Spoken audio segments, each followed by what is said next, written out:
Livro do Neemias, capítulo 5. Livro do Neemias, capítulo 5. Isso.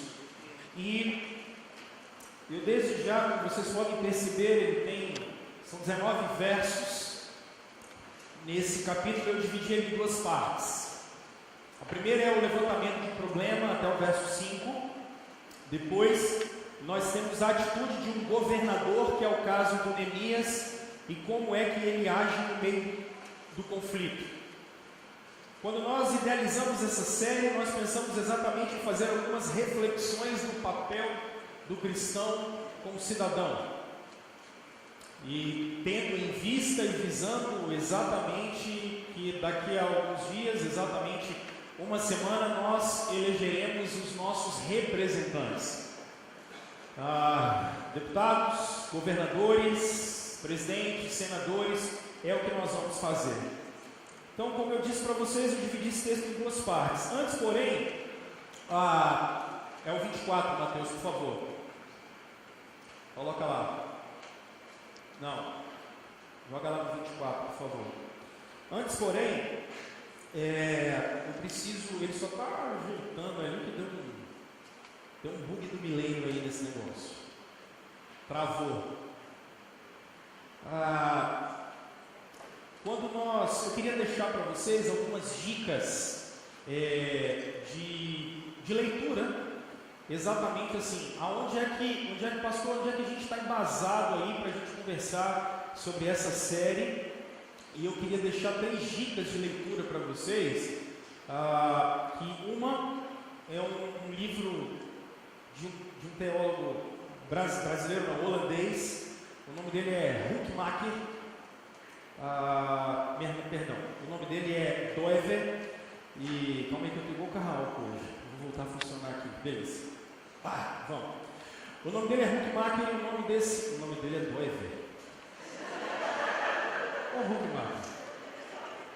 Doever. E o Doever diz o seguinte, um dos livros dele, que é esse que eu me basei para poder começar essa série, chama-se Estado e Soberania. É muito interessante isso, porque é um jurista e ele trabalha exatamente a esfera política e como a igreja e os cristãos devem necessariamente se envolverem na sociedade. Um segundo livro muito interessante, a ideia dele é O Cristão e a Bíblia, do Wayne Grudem, e ele trabalha também dessa mesma maneira, como é que nós, cristãos, devemos olhar a partir da Escritura esse exercício político, como é que isso deve acontecer. E um terceiro livro que eu queria deixar também como dica para vocês é Contra a Idolatria do Estado, do Franklin Ferreira, um livrinho da capa vermelha, que ele é maravilhoso, ele é fantástico, e eu acho que vocês não só poderiam, como deveriam ler. São 3 teólogos reformados, muito bons. Todos os livros são da Vida Nova, e eu acho que vale a pena vocês depois pesquisarem, se quiserem, para ficar como uma dica de leitura para esses dias. É muito importante e interessante, tá bom? Então vamos lá. A gente precisa pensar nesses dias, como eu conversei com vocês na semana passada, nós deveríamos refletir e pensar exatamente quando Deus nos colocou aqui nesse lugar, o que é que Ele queria com a gente. Deus, por exemplo, está plantando e quer plantar uma nova igreja na Praia da Costa. Qual é o objetivo dele na vida de vocês? Exatamente quando ele planta uma nova igreja na Praia da Costa, o que ele quer com isso? Quando Deus há 41 anos nos colocou aqui, o que é que Deus queria disso com a gente quando Ele nos colocou aqui? Nós precisamos fazer essa reflexão, porque às vezes nós como cristãos não fazemos menção da missão que nós temos. E a missão que nós temos, ela foi exatamente dada por Deus para que a gente pudesse ser os braços dele nessa terra. Quando nós olhamos o cristianismo, ele nada mais é quando o nosso Senhor sobe aos céus e ele derrama o seu Espírito. Ele está exatamente dizendo para a igreja dele, para que ela pregasse o Evangelho nos 4 cantos, mas não só isso. Porque o Evangelho é aquilo que está nos nossos lábios, mas em muitas ocasiões, antes de nós falarmos, nós precisamos ser percebidos e vistos. E o que nos atrapalha em muitas ocasiões a vermos e vivermos a missão de sermos sal e luz nesse mundo, bem como de pregar e falar do Evangelho, e eu dizia para vocês na semana passada, em primeiro lugar, é o nosso egoísmo. Mim, comigo, para mim, sempre são as principais coisas. Percebam como isso infectou a igreja a tal ponto que eu dizia para vocês que a gente às vezes vai à igreja e todo mundo costuma ir exatamente porque eu preciso ouvir uma palavra que vai acalentar o meu coração.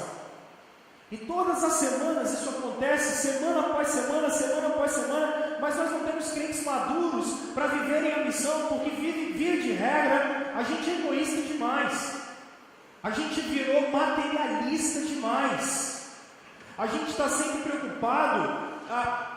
Tim Keller diz isso nos livros dele, quando ele fala assim, por que a gente às vezes tem tanto medo da morte? Às vezes a gente tem tanto medo da morte porque a gente acredita exatamente que a vida termina aqui. Nós perdemos a perspectiva da eternidade. Nós perdemos a perspectiva de que quando as cortinas dessa existência se fecharem, as cortinas da eternidade se abrem. Nós perdemos essa perspectiva. É por isso que a gente às vezes não consegue cumprir a missão para a qual a gente tem, porque a gente está preocupado demais correndo atrás do vento. A gente está preocupado demais com coisas que não vão mudar nem a nossa vida, nem a vida do outro. É um egoísmo fora de série e falta de maturidade. Mas não é só isso, gente. Falta para nós muito a visão de quem Deus é. Entendermos que Deus não é aquele cara grandão que segura na nossa mão para a gente atravessar a rua, fora da faixa. Deus não é simplesmente esse ajudador, como se a gente não tivesse que crescer nunca. Nós fomos gerados da cruz de Cristo exatamente para que a gente pudesse ser crentes maduros e pudéssemos influenciar aonde a gente estivesse. Há uma visão errada de Deus, porque nós não conseguimos perceber o Deus da Bíblia como um Deus em missão, como um Deus que está exatamente resgatando todas as coisas a partir da cruz de Cristo. Um Deus que, na verdade, está resgatando o cosmos, a criação toda, em torno do seu Filho, porque Ele estava com o seu Filho, reconciliando com o seu mundo. Falta uma visão escatológica para a gente. Quando eu digo visão escatológica, dos últimos dias. Falta uma visão dos últimos dias. Eu dizia com a minha turma hoje cedo, minha turma de discipulado hoje cedo, que certo tempo atrás, eu estava aconselhando uma moça que ela estava querendo cometer suicídio, porque ela dizia para mim assim: pastor, a vida não faz mais sentido, a vida não tem mais lógica, a vida não tem mais nexo.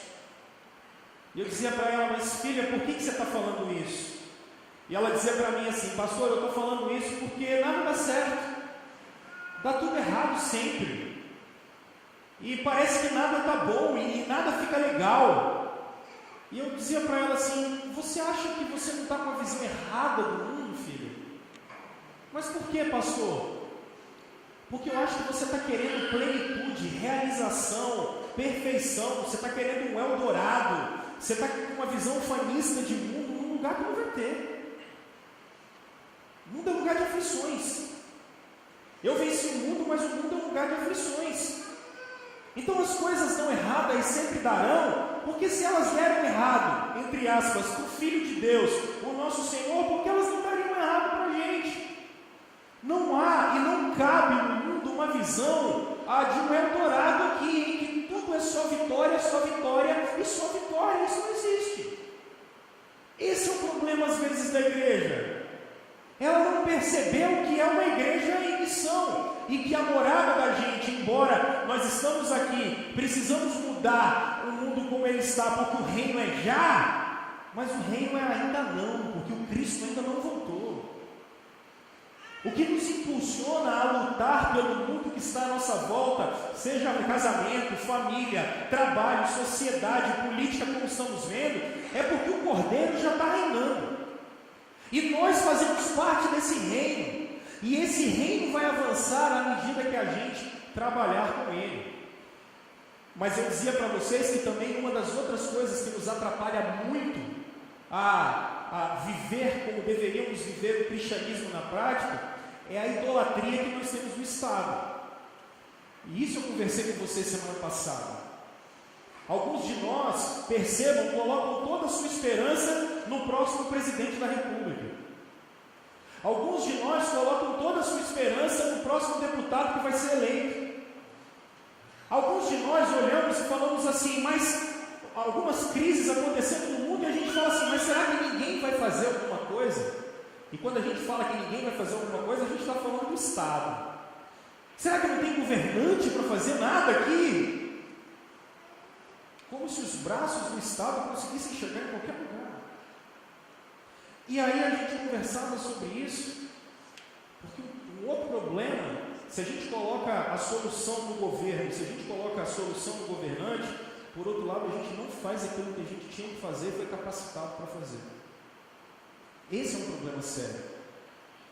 Percebam, meus amigos, que vocês talvez já desfizeram amizades nesses dias, exatamente porque ficaram no Facebook brigando com seu primo querido, porque ele vota em fulano e você vota em ciclano.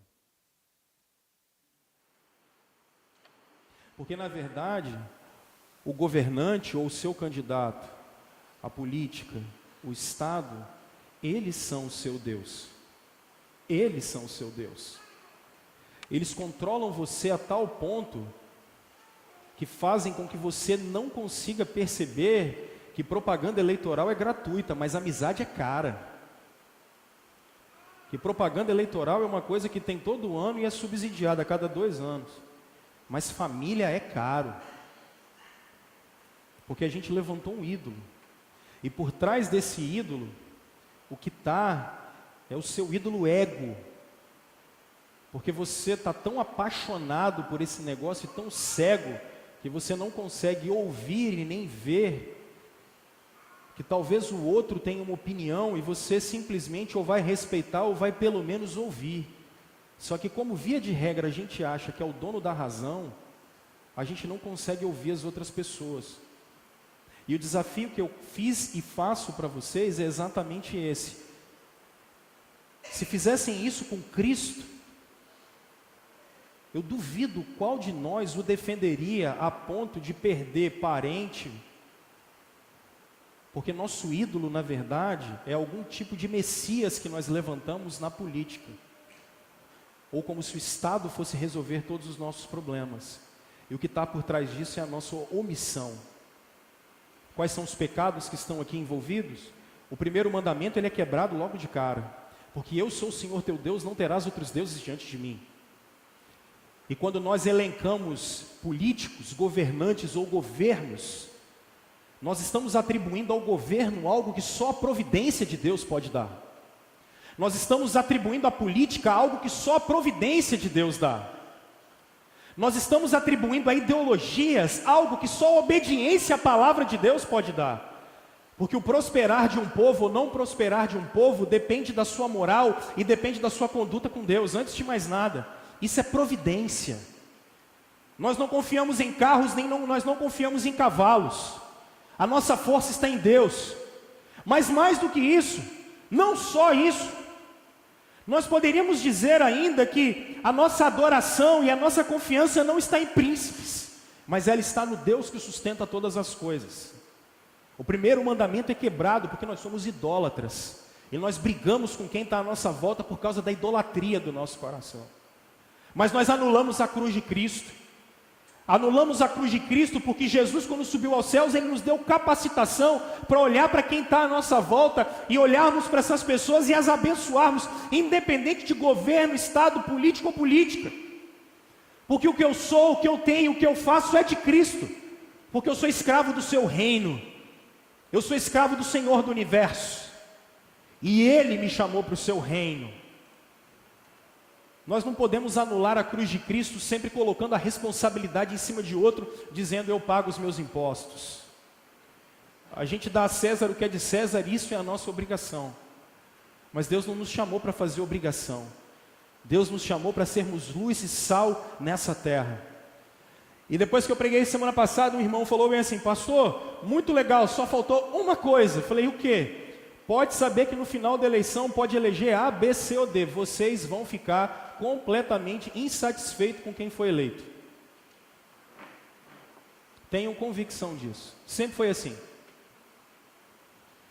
Porque não adianta a gente colocar em homens e em governo a nossa satisfação. Nós não vamos resolver isso. Quem é que nós vamos eleger para governador do estado? Daqui a 2, 3, 6 meses, aqueles que votaram nele vão estar dizendo assim, esse não presta. A gente votou para prefeito e a gente já fala assim, olha, esse cara sumiu, a gente não sabe quem é, ele não serve mais. A gente vai eleger o presidente, agora esse cara vai resolver o problema do Brasil. Não vai, cara, ele não vai resolver. Ou ela, não sei, tem candidatas também. Não vai resolver o problema. E no final, daqui a 6 meses, todo mundo que votou vai estar falando assim, pô, mas votei no cara esperando isso aí, hein, cara. Até quando a gente vai colocar os nossos ídolos para resolver os nossos problemas?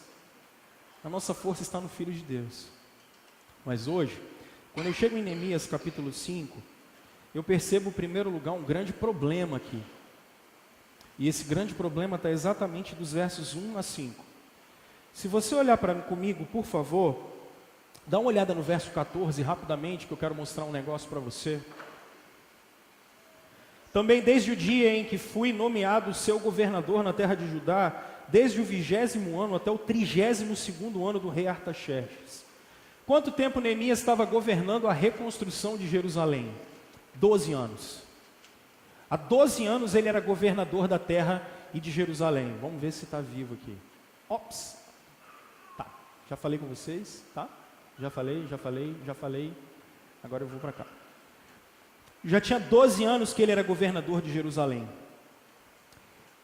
Só para recapitular, eu trouxe essa expressão do Dr. Martin Lloyd Jones. Dr. Lloyd Jones, ele era médico da rainha e ele vai ser capelão da capela de Westminster no meio da Guerra Fria.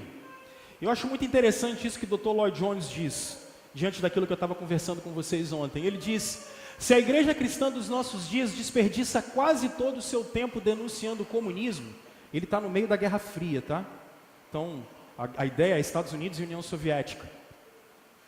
Parece-me que o principal resultado disso é que os comunistas não se inclinarão para dar ouvidos à pregação do Evangelho.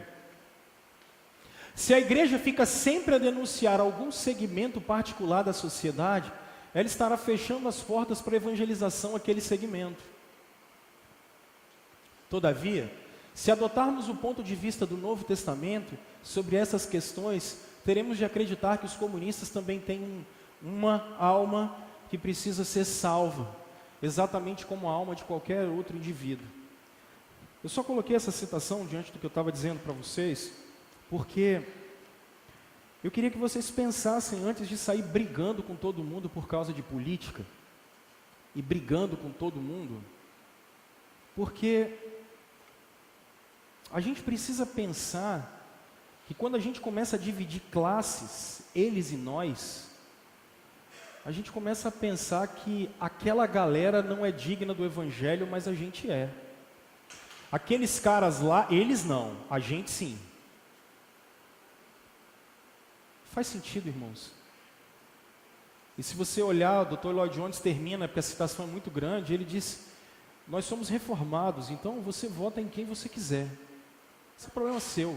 O partido que você se filia, isso é problema seu. Ele diz, mas à igreja cabe não levantar muros que Jesus já derrubou. Então, se você continua com essa idolatria, por favor, quebre isso. Mas aí eu venho para cá porque existe um problema. Neemias há 12 anos é governador de Jerusalém, a reconstrução dos muros está acontecendo e ele tem um problema. Foi grande, porém, o clamor do povo e das suas mulheres contra os judeus, seus irmãos. Vocês vão perceber que o problema está aqui, essa palavra clamor, ela é exatamente um sino retumbante, um barulho, uma reclamação enorme. E o que é legal, quem tem a Bíblia Nova Tradução Linguagem de hoje, ela traz que os patrícios, o texto grego e hebraico, eles dizem que o pessoal que tem uma relação de sangue com os judeus, eles estão deixando seus outros irmãos com alguns problemas. O que está acontecendo aqui, pastor? Me parece, meus irmãos, que no meio da cidade de Jerusalém existe uma espécie de política 12 anos depois que o Neemias está lá, tem uma espécie de política que ela favorece uns em detrimento de outros. E como é que isso pode ser visto, pastor? Simples, porque havia os que diziam: somos muitos, nós, nossos filhos e as nossas filhas, que se nos dê trigo para que a gente coma e viva. Me parece que tem muita gente que não tem nem o que comer. Famílias inteiras estão sem comer porque parece que existe uma classe social que ela oprime uma outra classe social. Parece que tem alguns pobres que não têm o que comer. Como assim, pastor? Simples, olha como é que o verso 3 termina: tem uma grande fome em Jerusalém. E ele diz também: houve os que diziam: as nossas terras, as nossas vinhas, as nossas casas, olha que coisa grandiosa, nós hipotecamos as nossas casas, a gente pegou empréstimo. A gente pegou empréstimo para a gente poder comer, cara. Existe uma crise que é de uma rapaziada que está endividada porque pegou empréstimo para poder comer. Eles não têm de onde tirar recurso mais. A renda deles está completamente apertada. É meio como se eles fossem aposentados e aí quando eles pegavam o salário consignado, está tomando praticamente o salário do cara todinho. Mas não é só isso. Houve ainda os que diziam: nós tomamos dinheiro emprestado até para pagar o imposto. Até para pagar o imposto do rei, tem um pessoal na cidade, um grupo grande que não tem como pagar o imposto. E aí eles tiveram que penhorar, por exemplo, as suas terras, porque agora eles não têm o que receber, e agora as terras deles também estão comprometidas, a propriedade privada deles está comprometida. Mas tem um outro problema ainda sério nesse verso: no entanto, nós somos da mesma carne como eles, e os nossos filhos são tão bons como os deles. E eis, olha que coisa, que sujeitamos nossos filhos e nossas filhas para serem escravos. Algumas de nossas filhas já estão reduzidas à escravidão. Não está no nosso poder efetivá-lo, pois os nossos campos e as nossas vinhas já são de outros. Você tem o comprometimento da renda, comprometimento da propriedade, agora você tem comprometimento da justiça social. Porque em Israel, se você não tivesse dinheiro para pagar as suas dívidas, você poderia vender você mesmo como escravo. Ou você venderia alguém da sua família como escravo, e se você fosse judeu, você teria que trabalhar pelo menos 6 anos para aquela pessoa que você devia, e no 7º ano ela tinha que te libertar. Essa é a ideia.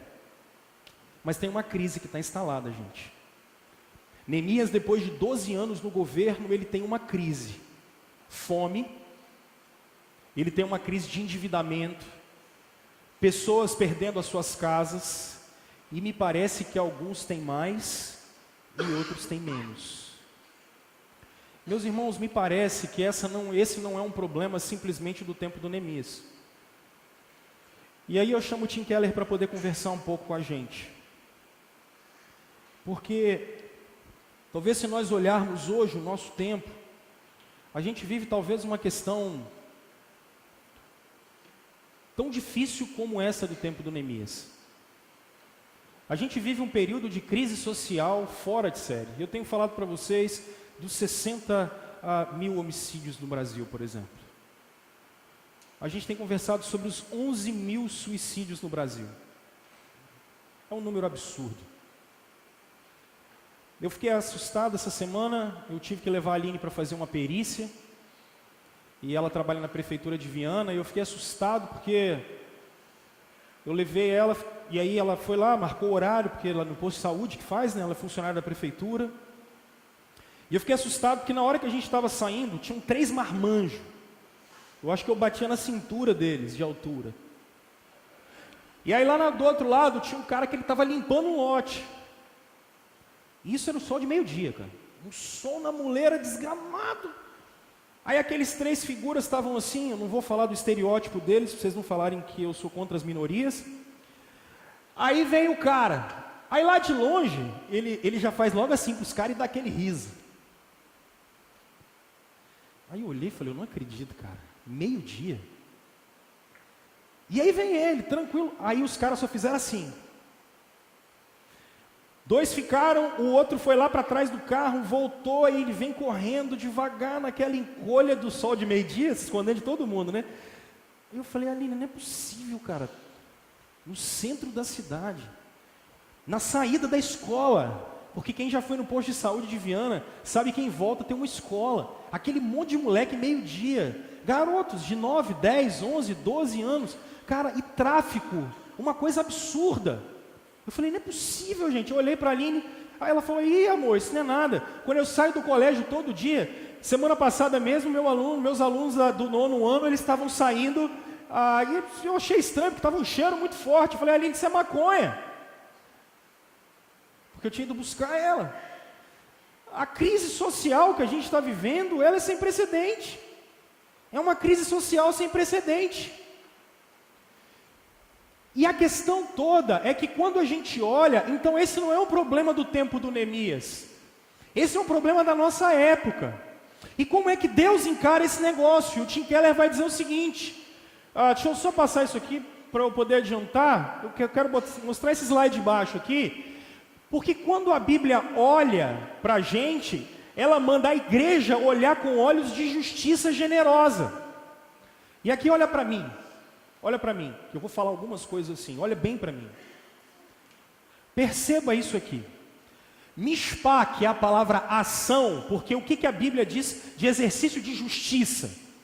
Para a Bíblia, justiça é algo que vai te motivar a agir. E ela usa essas duas palavras no Antigo Testamento, especialmente no livro de Isaías.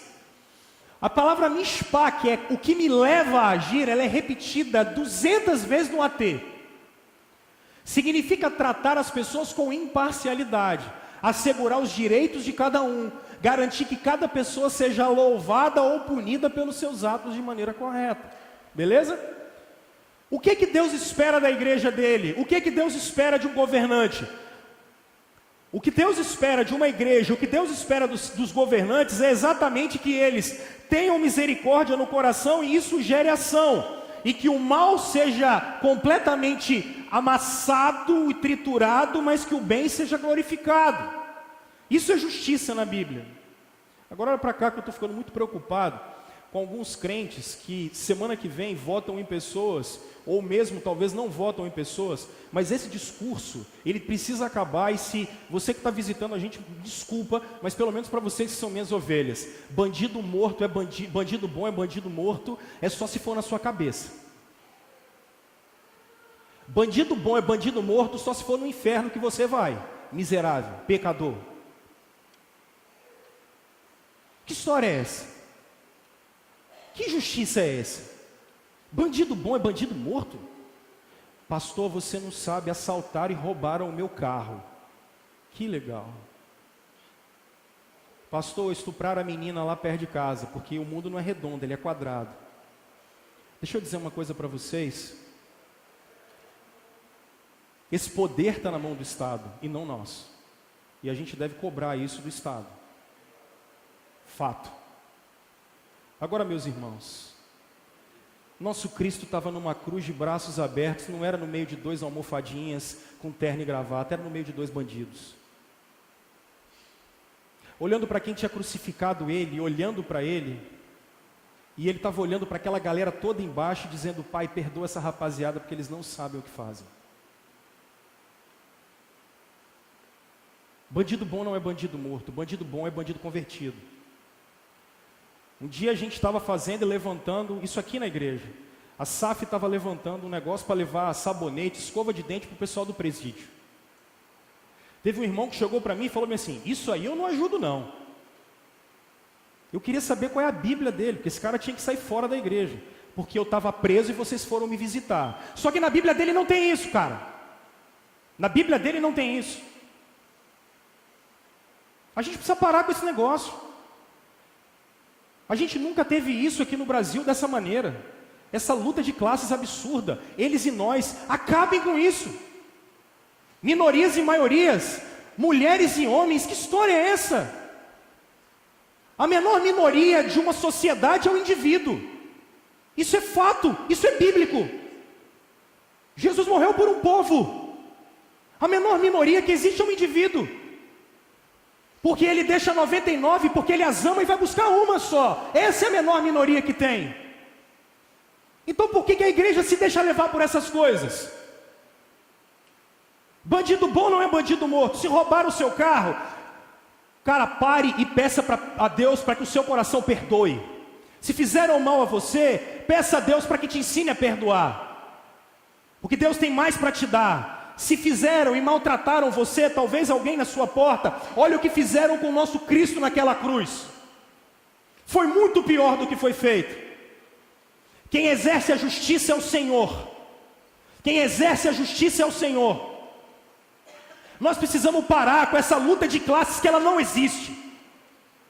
Isso não é bíblico. A história não é contada assim. A história é contada em criação, queda, redenção e nova criação. A história é contada com homens que quando os nossos pais caíram no Éden, toda a humanidade caiu com eles. Então por que a gente acha que a gente é melhor do que o outro? Nós não temos esse direito. Ou nós nunca lemos o Salmo 75, em que Deus é o juiz da terra. A gente precisa acabar com isso. Eu preciso começar a olhar para quem está em volta de mim e parar de falar que bom é o cara que está morto. Que com violência a gente resolve o resto do mundo. E aqui eu não estou dizendo que o Estado não tem que ser duro, porque tem que ser. Esse é o papel que é dele. Agora, ouvir da boca de irmãos. Cara, que evangelho é esse? Que evangelho é esse? E o que a Escritura nos ensina, meus irmãos, é exatamente isso. Eu preciso olhar para os outros e, por favor, quando você for exercer o seu voto, vote em quem tem princípios como esse. Eu preciso olhar para os outros que honrem a imagem do outro que está do outro lado. Ainda que tenha pecado, Calvino nos ensinou isso nas institutas de maneira enorme. Quem está do outro lado tem a imagem e semelhança de Deus. Pai, perdoa. Eles não sabem o que fazem. Pai, perdoa. Eles não sabem o que fazem. Quando a gente olha para o outro, a gente não está olhando para adversário. Quando a gente olha para o outro, a gente está olhando para alguém que é a imagem e semelhança de Deus. Neemias tem um problema lá em Jerusalém, porque tem uma galera que olha para os outros e ao invés de olhar para eles com olhos de misericórdia e pensar que ali tem imagem e semelhança de Deus, tem uma galera que está ali e eles estão preocupados em se dar bem. Meus irmãos, a gente precisa olhar para o outro como próximo, porque dali está a imagem e semelhança de Deus. Uma outra coisa, a gente precisa olhar para o outro porque Deus é Senhor. Deixa eu perguntar uma coisa para você. Vocês estão aqui, bonitos, o ar-condicionado está geladinho, porque semana passada estava quente pra caramba, porque ele quebrou. Então hoje a gente botou para redobrar o calor da semana passada que a gente estava sentindo, tá? Por isso que vocês estão encolhidinhos aí. Tá bonito. Uma meia dúzia me abraçou ali, vocês estão cheirosos. Tem uns aí que o desodorante venceu, toma um banho em casa. Agora eu queria ver se você tivesse nascido lá na Indonésia, onde um tsunami arrebentou aquela galera ontem e hoje. Pastor, nunca tinha pensado nisso? É mesmo? Porque você não escolheu nem quando você ia nascer. Você não escolheu aonde você ia nascer. Você não escolheu nem o seu nome, cara. Nem seu nome você escolheu.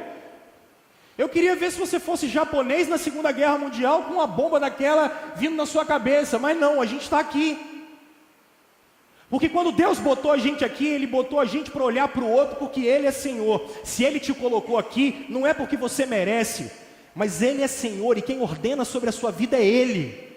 Você só é o que é por causa dEle. Você só tem o que tem por causa dEle. Nós só estamos aqui com esse conforto todo por causa dEle.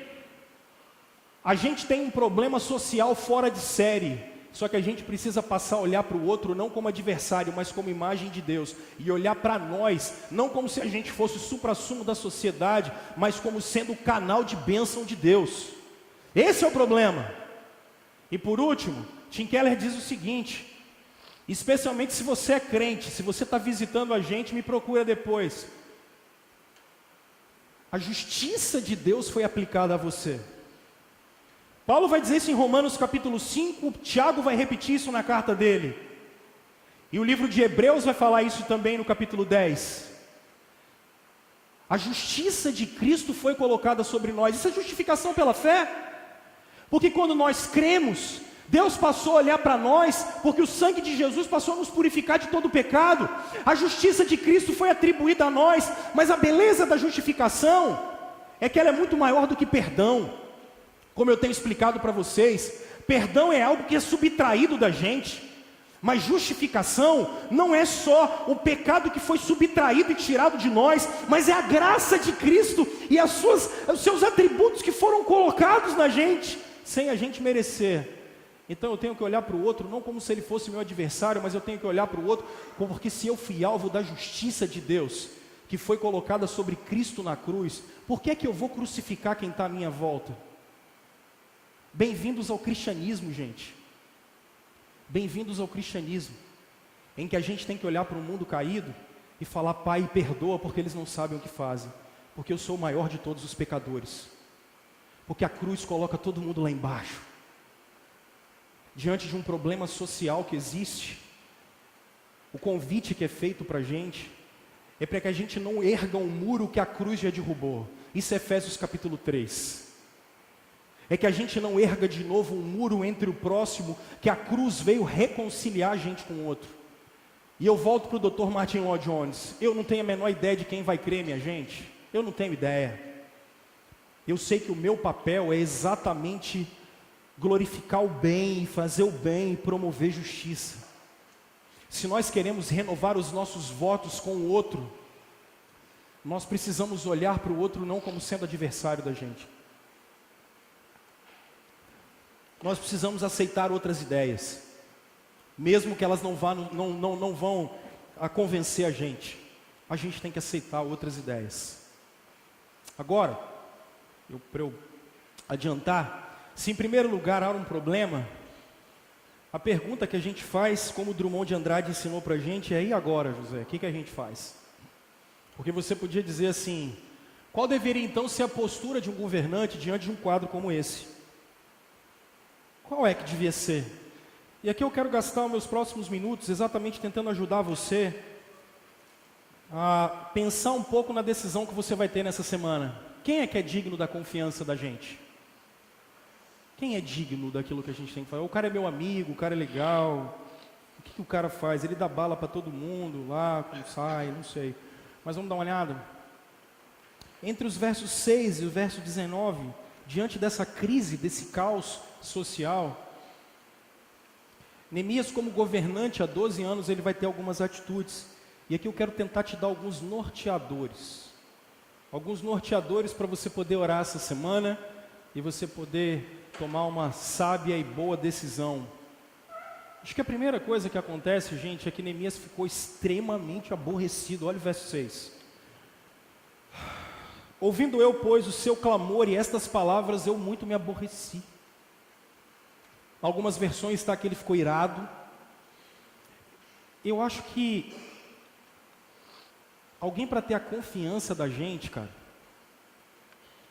alguém para ter exatamente a nossa confiança, essa pessoa deve ficar indignada com a injustiça. Eu acho que essa é a primeira coisa. Ficar indignado com injustiça. Neemias está indignado com a injustiça. Olha para cá de novo. É sério e uma das partes tão sérias que eu quero falar. Eu estou ouvindo crentes dizendo assim: pastor, essa questão como é que é o nome? LGBTQ+, é isso, né? Daqui a pouco eles vão arrumar mais uma aí. Olha bem para mim, eu preciso que você olhe bem para mim, porque o que eu vou falar com você é sério.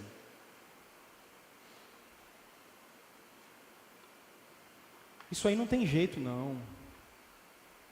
Isso aí acabou, o mundo já foi, e isso não tem volta. Meus irmãos, olhem bem para mim, por favor. O que a gente está fazendo aqui, se a gente acha que a iniquidade não tem jeito? O que eu estou fazendo aqui, domingo após domingo, pregando contra o pecado para vocês? O que eu estou fazendo aqui? Se não tem jeito, seu Cristo está morto. E aí eu vejo pessoas, por isso que eu queria que você, quando fosse escolher os seus candidatos, olhasse essa bandeira, porque isso é uma incoerência. Isso é uma incoerência. Incoerência. Porque nós vamos orar pela família, mas a gente é favorável à erotização de crianças. Não, pastor, não é bem assim. Por favor, irmãos, por favor, menos paixão e mais ensinamento bíblico. É assim mesmo? O mundo está caminhando para isso mesmo? Eu vejo crentes dizendo assim, não, as mulheres precisam... Eu já falei sobre homossexualidade no ano passado, está nas nossas redes sociais, está no YouTube, você pode olhar. Então, se você aí é dessa galera, não vai falar assim, o pastor é contra as minorias, me poupa, me erra, me mira, mas me erra. Porque eu tenho mais coisa para fazer da vida do que ficar com esse mimimi. Eu já avisei aqui, a igreja às vezes é homofóbica mesmo e ela está errada. Se você tem essa inclinação, você só tem que se arrepender dos seus pecados, porque esse é mais um pecado, não existe pecado, pecadinho, pecadão. A igreja às vezes é homofóbica. A igreja em muitas ocasiões ela segrega. A igreja elencou pecados para serem pecadões e pecadinhos, e fazem-se mais pecadores ainda, porque não entram no reino dos céus e não deixam ninguém entrar. Prestem atenção nisso. Agora, por favor, respeito é uma coisa, amor é uma coisa, tudo que eu falei, ela está para qualquer tipo de pessoa, independente de cor, raça, sexo, opção sexual, isso não depende, mas a igreja precisa continuar tendo a voz profética, e se está contra o ensino da palavra de Deus, a gente não vai abrir mão disso. Então, na hora que você escolher as pessoas que você vai escolher, com todo carinho, não seja incoerente. Não seja incoerente. Porque eu ouço crentes dizendo assim, pastor, a mulher que tem que escolher essa questão do aborto. Olha para cá, vocês estão de brincadeira comigo, né? Eu não gastei tempo pregando sobre aborto aqui com vocês, porque, por favor, meus irmãos, acho que a gente tem que ser, na hora de escolher, a gente está falando de uma questão de justiça, cara. Então, se eu não tenho que desrespeitar ninguém, por favor, vamos ler um pouco Aristóteles, quando ele diz do princípio da potencialidade. Vocês só são o que são, porque um dia vocês foram um zigotinho pequenininho lá, cara. Então, mulher, vocês só são o que são, exatamente porque algum dia uma semente fecundou um óvulo, e cara, vocês viraram um zigoto, mitose, meiose, vocês já sabem essa conversa fiada toda. Por favor, mulher escolhe. Meu corpo, as minhas regras. O corpo nem é seu. Principalmente vocês que são crentes. Ele nem de vocês não é. Porque teve alguém que estava na cruz comprando ele. Ele é seu dono por definição. Mas especialmente quando o Espírito falou no nosso coração. O corpo não é nosso, então a gente vai fazer apologia a esse negócio. Apologia a isso. Ah não, pastor, mas isso vai ser feito em clínica. Meu irmão, sexo seguro para o cristianismo é dentro do casamento. Que história é essa? Então não tem essa história, sexo seguro para a gente é dentro do casamento. Então se você vai escolher um candidato, seja coerente. Seja coerente. Porque a igreja não pode simplesmente banalizar a moral que não é santarrão, mas é a moral que vem das escrituras, gente. Do mesmo jeito que a gente não pode aceitar que o pobre não tenha direito, que a gente não vai dividir às vezes o que é nosso, do mesmo jeito que a gente tem que brigar e só votem em pessoas que tiverem propostas sérias em área de educação. Agora a gente não pode simplesmente, em nome de uma paixão e idolatria por um partido, por uma onda que está no meio das pessoas, a gente votar em alguém, cara. Você precisa olhar cada proposta. Neemias é um cara que está vendo o que está acontecendo na realidade, e aí eu quero que você faça uma leitura do Brasil, porque eu não vou fazer apologia para candidato nenhum, e não saia daqui nunca dizendo que eu falei em quem você deve e quem você não deve votar. Você tem que fazer esse exercício. Agora seja coerente com a sua fé, e não com a paixão do seu ídolo. Seja coerente com a fé em Cristo Jesus. E não porque você está morrendo abraçado com fulano, ciclano ou beltrano. E independente se está todo mundo indo com a pessoa, se não tem ninguém indo com a pessoa, você sabe em quem é que você vai votar para deputado? Talvez o voto para deputado federal seja mais importante do que para presidente. Porque esses caras aprovam um monte de coisa, barram, derrubam o presidente, como a gente já fez em 2 vezes aqui na nossa nova república. Você conhece essa pessoa, você vota porque ele é seu vizinho. Você sabe o que o partido desse cara fala? Você sabe qual é a bandeira que esse cara defende? Hoje você tem rede social para ficar no Facebook, entra no site do cara. Ele tem um monte de comitê, nessa época esses caras ouvem todo mundo. Então você já trocou uma ideia com o cara? Perguntou algumas coisas referentes à sua fé. Porque independente do curso que o mundo toma, a gente não pode abrir mão de princípios nossos, sejam eles quais forem. Olha o que acontece com Neemias, que eu acho que é interessantíssimo, gente. Olha onde ele foi repreender os nobres. Porque Neemias é um cara que vai governar para todo mundo, ele não vai governar para 2, 3, 4. Quando você olha o verso 7 e 8, é fantástico. Ele está vendo que uma classe está fazendo coisa errada, ele não está preocupado com conchavo político. Porque eu fiz simplesmente uma aliança com fulano de tal, e eu estou vendo que fulano de tal está perdidinho, eu tenho que ficar com ele. Olha o que ele vai fazer. Depois de ter considerado comigo mesmo, repreendi os nobres e magistrados. E lhes disse, vocês são usura, cada um para com seu irmão, e convoquei contra eles um grande ajuntamento. Disse-lhes, nós resgatamos os judeus, nossos irmãos, que foram vendidos às gentes, segundo nossas posses. E vós outra vez negociareis vossos irmãos, para que sejam vendidos a nós? Neemias não está preocupado, cara, se ele tem acordo com fulano, ciclano ou beltrano. Neemias está preocupado com o povo. Neemias está preocupado com quem realmente está precisando. Você conhece a história das pessoas, hoje a gente tem informação. Cada dia que passa a gente pode ser menos enganado, gente. Cada dia que passa a gente pode ser menos enganado. A gente precisa dar confiança para quem merece confiança. Para quem não tem compromisso com o grupo A, B, C, D, E, F. Para gente que se corrompe. A gente não pode dar confiança para essas pessoas, isso é contra o valor do reino. Neemias não está governando para uma minoria, presta atenção nisso. Neemias está governando para o povo.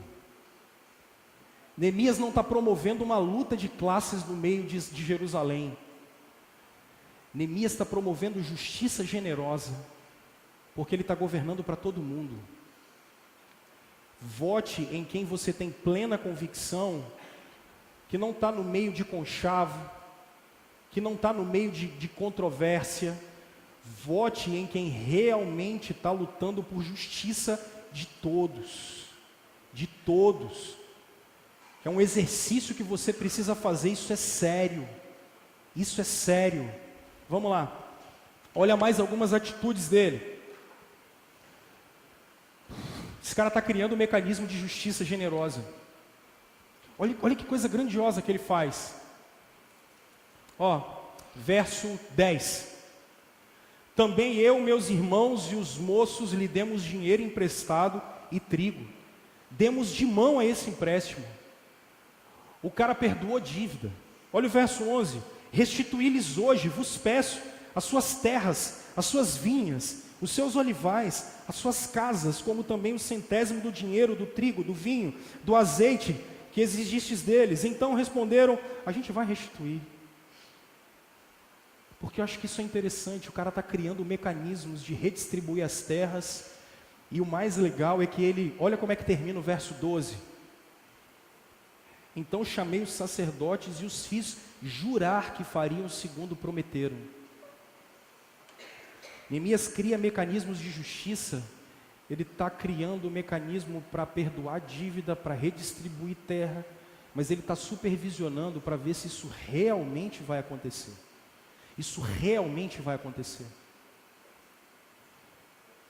Meus irmãos, a gente precisa dar uma olhada nessas decisões que nós vamos tomar. As pessoas que nós vamos confiar, elas estão comprometidas com isso? Termino aqui essa parte, porque olha o que acontece agora, porque esse cara vai governar com exemplo. Eu acho isso aqui maravilhoso. Olha o que ele vai dizer no verso 14. Também desde o dia em que fui nomeado governador da terra de Judá, desde o 20º ano até o 32º ano do rei Artaxerxes, 12 anos, nem eu, nem meus irmãos comemos o pão devido ao governador. A Pérsia mensalmente dava ao governador das províncias, ela dava mensalmente um salário para o governador. Esse salário era advindo dos impostos que eram cobrados do povo. Só que era um povo que estava na miséria. O que é que Neemias fez com o dinheiro do imposto que podia ter vindo para ele ganhar o seu salário? Para que esse imposto vinha para ele? Dá uma olhada no verso 17. Também 150 homens dos judeus e dos magistrados, os que vinham a nós dentre as gentes que estavam ao nosso redor, eram meus hóspedes. O governador tinha uma renda mensal, porque todos poderiam vir comer na casa dele. Então ele tinha esse direito, porque às vezes vinham embaixadas de fora e ele recebia esse pessoal. Olha o que Neemias gastava diariamente. Verso 18. O que se preparava para cada dia era um boi, 6 ovelhas escolhidas. Isso à custa de quem? A minha custa. Ele não vai fazer pesar para ninguém. Ele não vai fazer pesar para ninguém. Ele vai abrir mão de um direito que é dele, para não ser pesado para o povo. Ele não vai fazer a máquina estatal cada vez mais pesada, porque ele sabe que o povo está precisando de dinheiro. Ele sabe que o povo está precisando de resposta.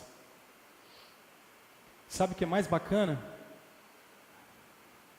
Neemias não é porque sempre foi feito assim, sempre foi um tempo de corrupção, e a gente ouve algumas pessoas falando bem assim, não, o tempo sempre foi corrupto, então isso não vai mudar. Olha o verso 15.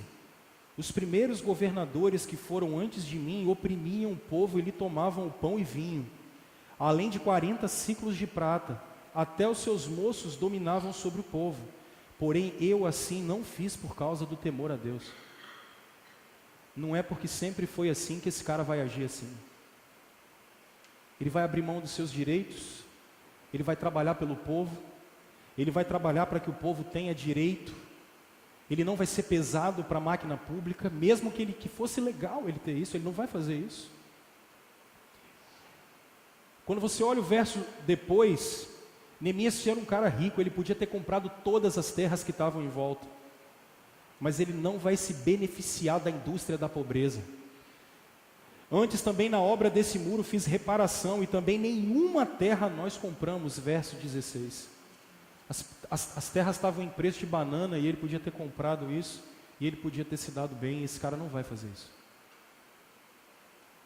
Eu acho que a gente precisa olhar a vida desses caras que estão em volta de nós e de quem está em volta deles.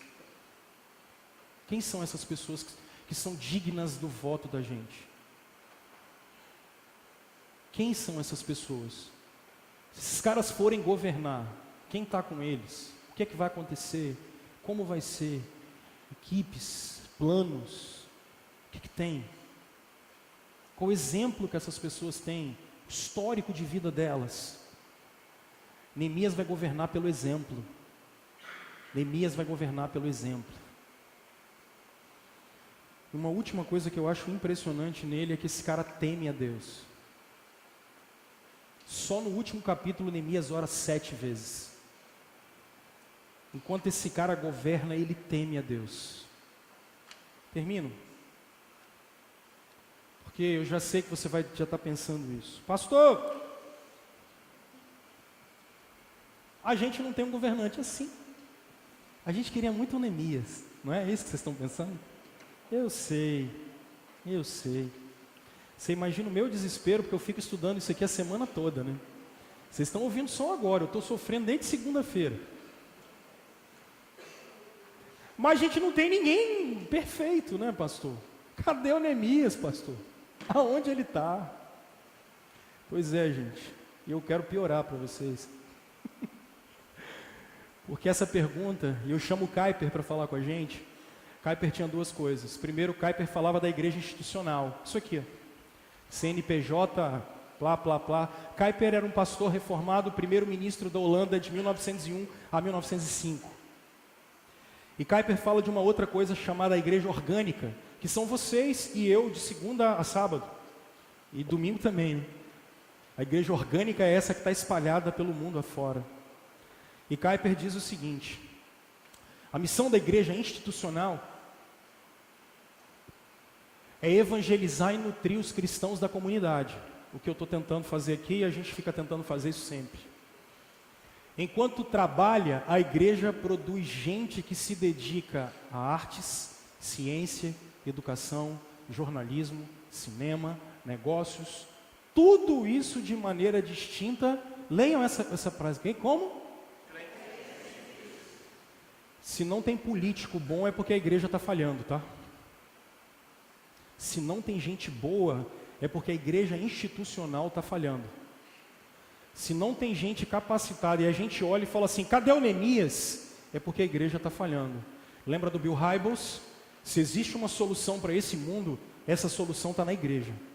Porque a gente tem a mensagem do Evangelho. A igreja está falhando em formar discípulos de Cristo.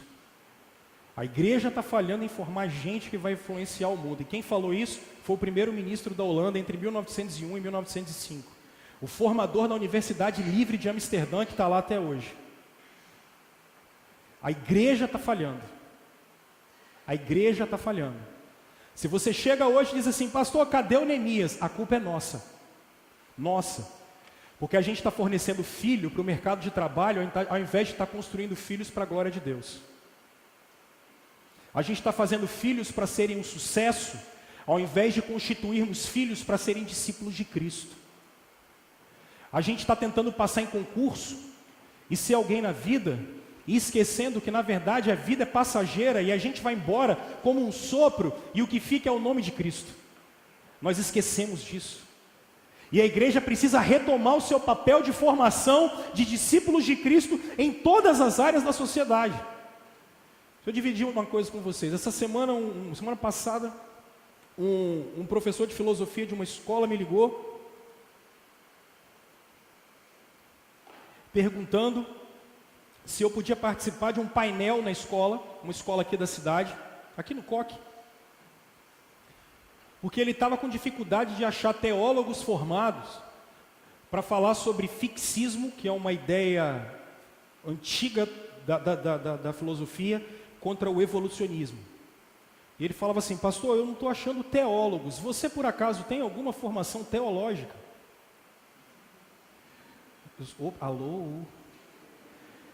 Eu quis dar uma sacaneada nele, mas não ia fazer isso. Falei, só que o nível dos discípulos de Cristo do nosso tempo está tão difícil. Eu não sei o que eu vou arrumar na sexta-feira não, orem por mim, façam jejum e consagrações, mas eu vou lá. Nós não temos discípulos de Cristo, cara. Nós não temos discípulos de Cristo.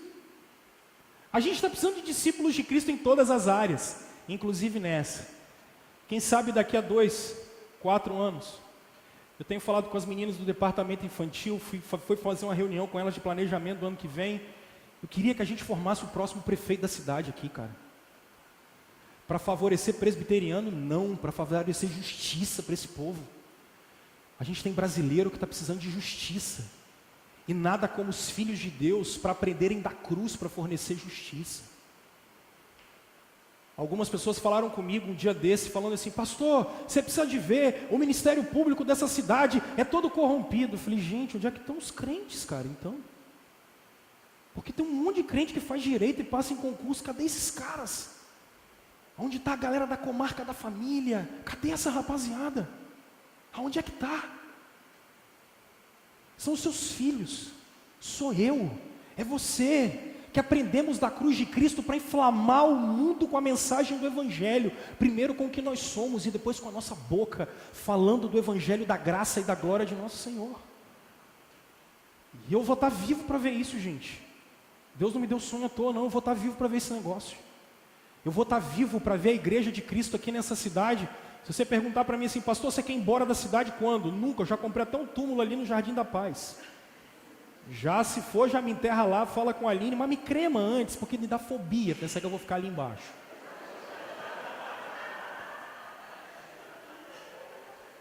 Vou ficar meio, uma falta de ar lá embaixo da terra, não vai dar muito certo.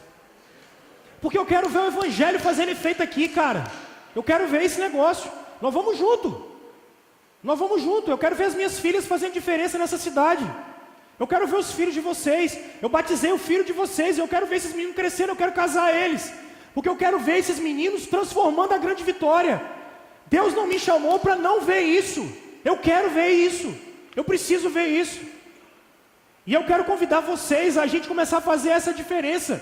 A sermos uma igreja missional. A nos juntarmos com nossos irmãos e formarmos novas igrejas. E formarmos novos irmãos. E gastarmos as nossas vidas, as nossas forças pelo Evangelho de Cristo. E aqui, você vai ter que se virar e escolher essa semana. Dá uma olhada nessa cabraiada toda aí, ó. Porque, aí, de Castelo Branco até Figueiredo. Elegemos Tancredo Neves, deram Sarney para nós. É brincadeira, né, rapaz? O mito de Troia é verdade. Aí temos que aguentar esse senhor, para a glória de Deus, a gente ora por ele. Guarda, Deus, abençoa, cuida, converte. Depois eu olhei e faltou Itamar aqui. Senhor Li, posso contar a história do senhor? Não. Do Collor? Não. O senhor Li falou-me assim, pastor, a primeira vez, o senhor Li está com 74 essa semana, né, senhor Li? Depois vocês dão parabéns, senhor Li. 74 anos. Vou chegar lá, senhor Li. O senhor Li falou que ele está planejando chegar aos 80, mas quando tiver 78 ele vai fazer uma renegociação da dívida com Deus. Que ele quer ir até 85. Isso aí, senhor Li. Tamo junto. O senhor Li falou que a primeira vez que ele votou na vida foi com 40 anos para presidente. Quem era o presidente? Collor. Deus abençoe o senhor, senhor Li. Deus te dê graça. Aí agora a gente tem esses aqui, né? Deus guarde o Brasil. Ninguém resolveu o nosso problema. Você se decepcionou com todos eles. Todos eles falharam e você sabe disso. Deixa eu te dar uma outra resposta. Esses aqui também vão falhar. Eles vão falhar, não bota sua esperança neles. Faça a melhor decisão que você puder fazer. Mas eles não vão resolver o nosso problema. Mas tem um cara que vai resolver o problema da gente. Esse é o Rei dos Reis. A gente está falando do cara que tem o mundo aos seus pés. Esse aqui, esse é diferente. Esse é diferente. Por esse vale a pena brigar. Por esse vale a pena dar seus dias. Por esse vale a pena a gente viver, gente. Esse é o rei que a gente precisa. Não é, Júnior? Esse é o rei que a gente precisa. Eu quero convidar vocês a essa semana pedirem ao rei que nos dê governantes segundo o seu coração. Pedir ao rei discernimento para a gente tomar a melhor decisão, porque o universo é dele e nós somos dele. Pedir ao rei que cuide dos nossos filhos. Pedir ao rei que cuide das nossas gerações. Pedir ao rei que cuide de nós. Que nós somos o seu povo e ele é o nosso Deus. Nesse aqui vale a pena confiar. Deus te abençoe, que você tenha uma grande decisão para tomar essa semana. Mas na paz do Evangelho, com os valores do Evangelho na mão. E confiando que esse aqui, ele vai levar o universo na palma das suas mãos.